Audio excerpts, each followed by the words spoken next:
In a world of adventure and mystery, Gabriel and his friends, Lily, Max, and Emma, eagerly awaited their camping trip in the Whispering Woods. The woods were known for their tall, ancient trees and the mysterious tales that surrounded them. But none of the kids believed in such stories, they were just excited for a weekend of fun and exploration. As they set up camp, the sun began to set, casting long shadows across the forest floor. Gabriel, always the curious one, noticed a peculiar symbol etched into a nearby tree.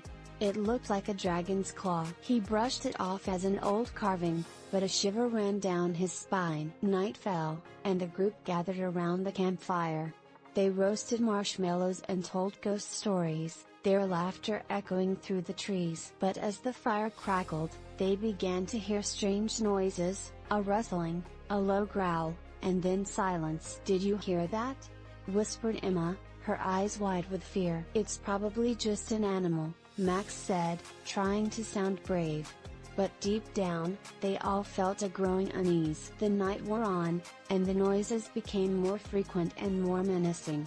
Gabriel couldn't shake the feeling that they were being watched. He decided to investigate, grabbing his flashlight and motioning for Max to join him. As they ventured deeper into the woods, the air grew colder, and the shadows seemed to move. Suddenly, a loud roar echoed through the trees, freezing them in their tracks. They turned around to see a pair of glowing red eyes staring back at them. "Run!" Gabriel shouted, and they sprinted back to the campsite, their hearts pounding in their chests. They burst into the clearing, breathless and terrified. "We have to leave.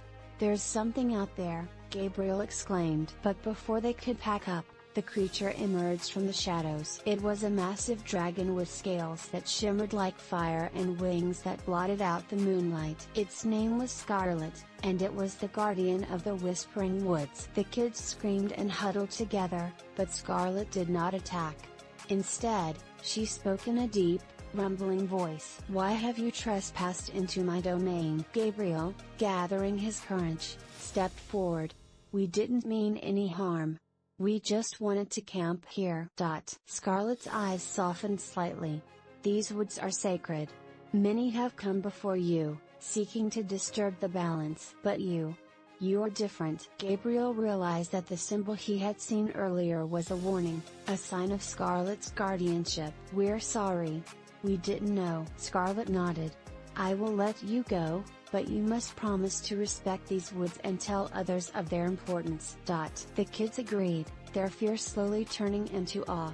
Scarlet spread her wings and took to the sky, disappearing into the night. As dawn broke, the kids packed up their campsite, their minds still reeling from the night's events. They knew they had encountered something extraordinary and that they had a responsibility to protect the Whispering Woods. Back at home, Gabriel and his friends shared their story with their classmates. Some believed them, others didn't, but the tale of Scarlet the Dragon and the sacred Whispering Woods spread far and wide. And from that day on, the woods were treated with the respect they deserved. Gabriel knew that their adventure had changed them forever. They had faced their fears, discovered the truth behind the legends, and learned the importance of respecting nature. And even though they would never forget the terror of that night, they also remembered it as the night they met Scarlet, the guardian of the Whispering Woods. And so, the legend of the Woods of Shadows lived on, a tale of adventure, mystery, and a dragon named Scarlet who protected the balance of nature.